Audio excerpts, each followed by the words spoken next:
Welcome back to the second edition of WTFFF. I'm Moose. I'm Brennan. This is Duncan. He's drinking the water. He's our third host. He's our third host. The ornaments we'll build on the new shelves that we've got looking flashy when we get some cool stuff on there. Let us know if there's anything that you think that we should add. I'm sure some people have got some good ideas. Yeah, I'm sure there will be. So today's topic, we're going to be talking about whys. The whys. The whys. And did you want to start? Yeah, well, I guess as we know, the whys, one of the most important reasons why we start. And once we know why we're doing the things that we're doing, the task becomes much easier. That you're able to set down, pretty specific goals to why you want to do it and how you're going to do it. How becomes easy once you know the why. Yeah. Why is the main driver? Like, there's so many things that we'll go into. So one of the things that we discuss with your why is it is your purpose and the reason for you doing things. Like, there is a reason you may want to lose 5-10 kilos, or you may want to improve your mental health, you may want to get fitter, stronger, change the look of your body, but there is a why to that. Yeah. And that next level is that's the real driver, because at the end of the day, this is what I tell my clients, and a lot of them find it interesting, is that the number on the scale is superficial. Yeah. Like humans, back of the pyramids, whatever the hell, whoever made up numbers made up your gravitational pull to the earth. And why should that dictate your health and all these other things with your mental health, your self-image, when literally we just made it up? Because it really shouldn't. Yeah. So, segueing, what does it mean to us? Well, I guess the reason why, if you start to look at, originally, my why was opportunity. There was always sort of a good thought that I was going to do something like that, but then when the opportunity came up, it started because I thought it would be really good for you. Not because it was going to be good for me. Yeah. Like, I knew that there was the byproduct of me doing something for you would be good for me. But then, it didn't take very long before that why then became my why. Yeah. So I've always think there's always that old saying where people would say, it's like, oh, you'll never do anything properly until you're doing it for yourself. But for a lot of people, it starts, especially like, how many dads do you have come through and they're like, oh, I'm doing this for my wife, or I'm doing it for my kids, I want to be more healthier for my kids. Like, it has to evolve sometimes. Yeah, 100%. What shifted that why? So it was external, it was in a way that's like, okay, it's an opportunity where I can help out Brennan's business, and then the byproduct of that is pretty incredible for myself. What was the shift? Where did you find that why? I became motivated. Yeah, it was more energy. That was the thing. There was that lack of energy that I'd had before starting, and then I was like, well, why stop? Yeah. So you're starting to notice the difference. Yeah. And then that's where you got that bit of momentum, and you're going into it. It all became, you're right, it all became momentum, and it was like, oh, well, now I'm doing this. Yeah. It's not as hard as I thought it was going to be. Like, I'm not saying it was easy, but it became easier. Yeah. So, I guess opportunity, momentum was the original why, and then the why turned into, I want to be strong, and then, and then it was like we spoke about last week. There was 2 birds with 1 stone. I was trying to lose weight, be strong, and then so I had to switch. Yeah. What my why was. Yeah, definitely, because you really fell in love with the strength training component to it all. Yeah. That was really your biggest driver, and I think that's where it really started to become from something that you were just doing to do, like it was being, helping me out, maybe it was good for your health, to actually having that real depth of purpose to it. Like, this is something I really enjoy, and this is something that you then have now stuck to for the last how many years? 7 or 8, 9 years, something like that now. Yeah. Well, I'd be 9 years now, so it'd be at that 8 at least, maybe 8.5. Yeah. So, and you were strength training religiously every week for that whole duration. Yeah. Since starting, consistency has never been a problem. No, it hasn't been. he's been ticking the boxes, training multiple times a week, no matter whether it was pre-prep, post-prep, anything. In COVID, it was ticking boxes. Plenty of COVID training. Yeah, yes, as we said last week, we were quite lucky with that one. And then, on the contrast, I guess, with my why, I find that my why is very different to yours, and that mine come from probably being self-conscious. As a young fella, I probably was 13 when I started the gym, and then I was a little bit overweight, got a bit of a hard time at school, and my reason for going there was like I was self-conscious. I wanted to change the way that my body looked so I'd feel better about myself, which would produce more confidence. I guess one of the first things that if you asked me that as a 13-year-old, I would have been like, I want to lose some weight, gain some muscle. Yeah. But the why was self-confidence, and because I was self-conscious. Yeah. And I think for the best part, when people really start, like unless there's, outside of doing it for someone else, or if and there's that, external drive of whatever their reasons is, I think for the first period of time, people don't know why. I think that's very common. You've got to learn and understand what you're doing, understand the process a little better before you start to go, well, this is really what I'm doing it for. And I guess probably an early segue is, and it's usually always around the identity of a person. What they want to be or what they think they are that they're not. Yeah. That's always the big key. And I guess when we both do our goal setting with our clients, there's the 5 questions, the positive and the negative of the why. Yeah. And usually it always comes down to that identity. Yeah.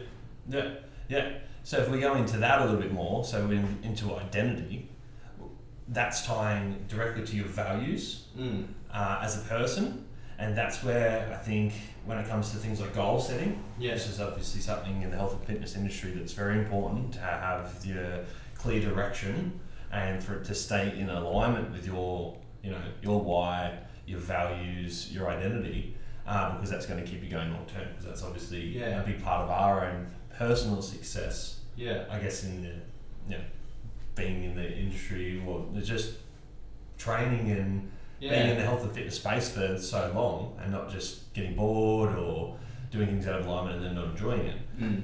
So, do you want to go into the 5 whys?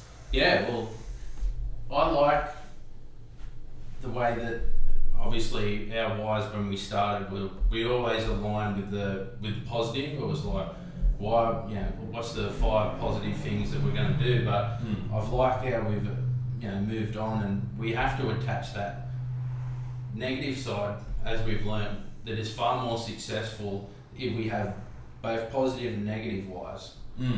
Because we obviously, as people, we usually attach more to the bad ones than we do to the good ones, because that's a good safety mechanism if we attach to them bad ones.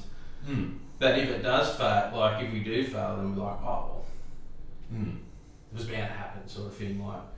But you say it creates accountability a little bit as well, a little bit of it's no easy way to put it, but almost a little bit of hurt, a little bit of pain to sort of give that bit of motivation. Well, you can't sugarcoat it, can we?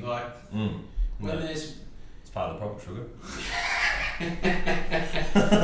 But and they're only as good as honest as you are.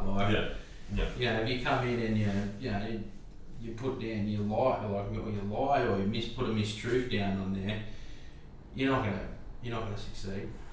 You've got to be brutally honest with yourself, and regardless, even if you sugarcoat it because you're embarrassed to your coach or trainer to start with, but then you go home and be realistic about what you've said. Take your time if you need time to then build on that, so you can just be aware.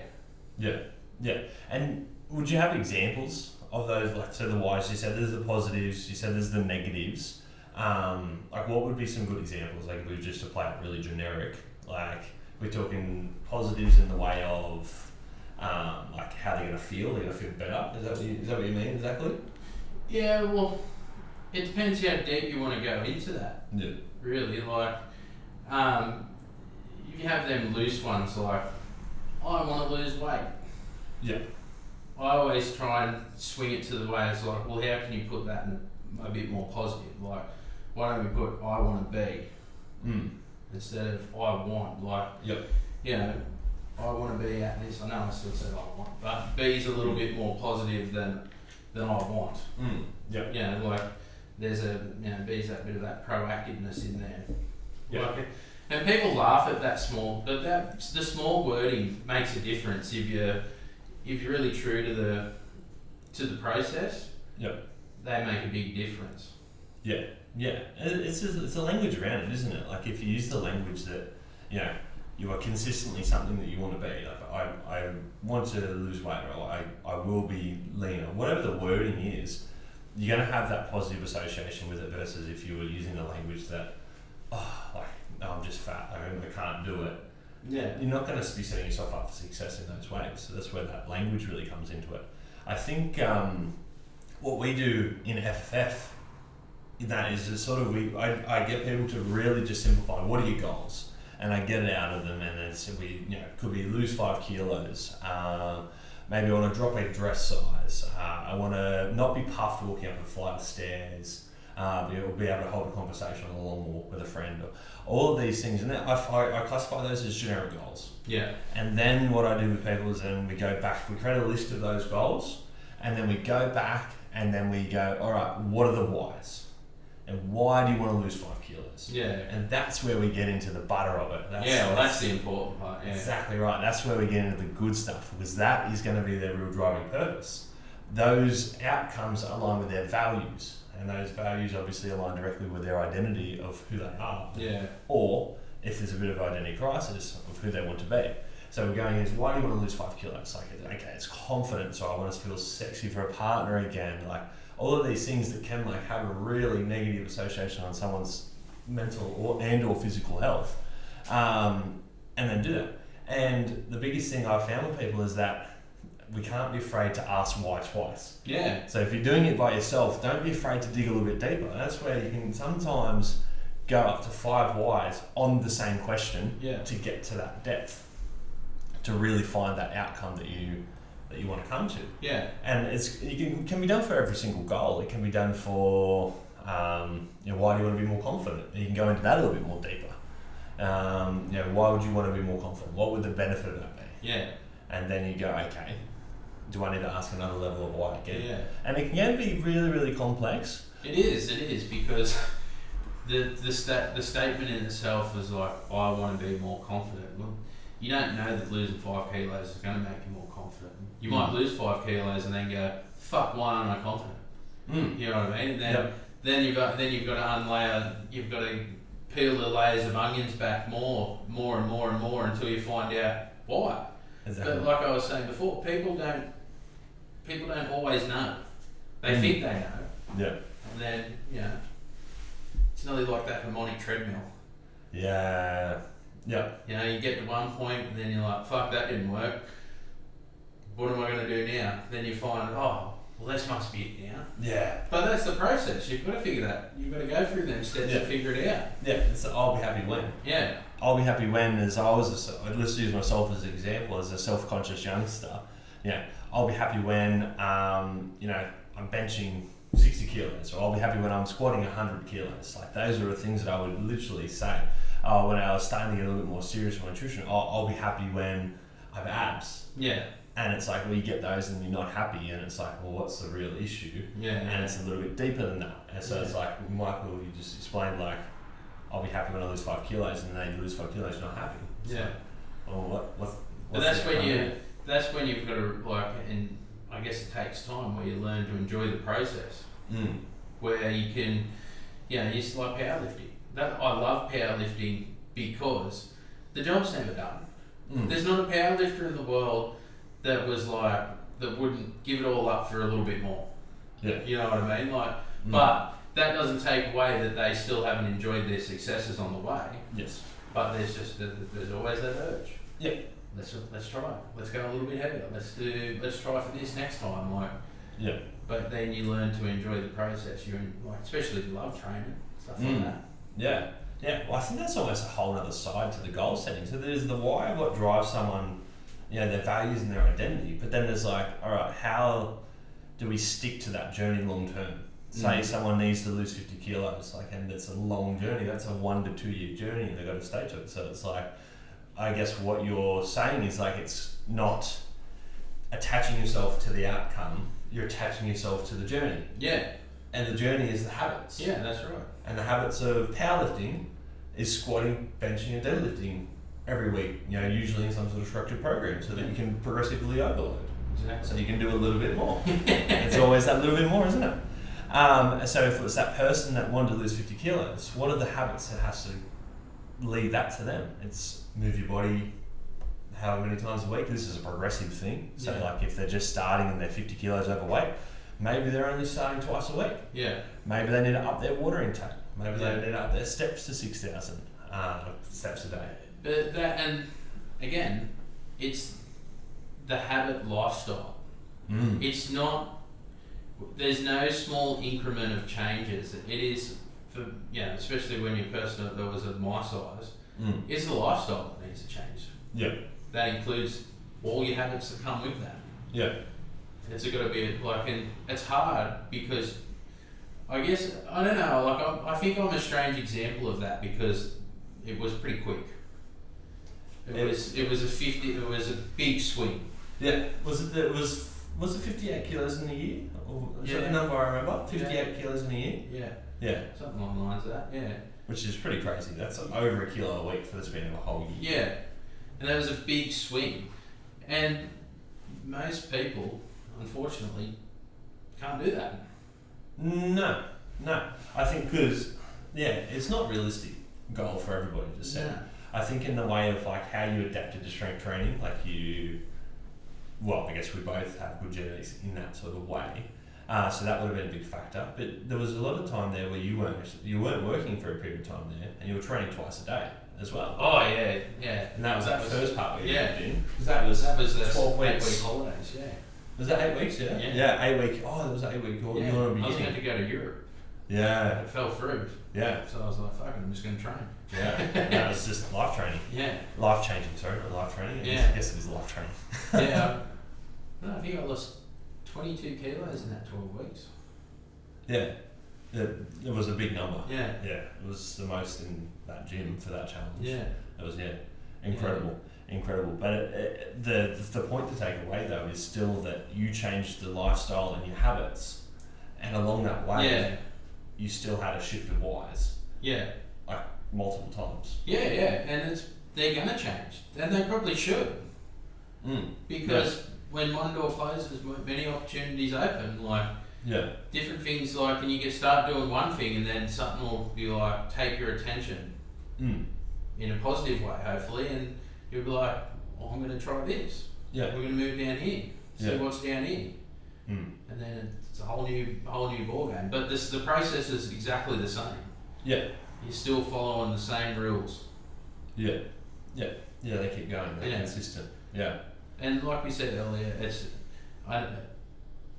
people laugh at it when they say like this, the language that you use, it does make a big difference over a long time. Like you won't see it anything short term, but the way that you start to look at things when you especially speak to yourself change dramatically if you start using a bit more positiveness about the way that you address yourself and others and stuff like that.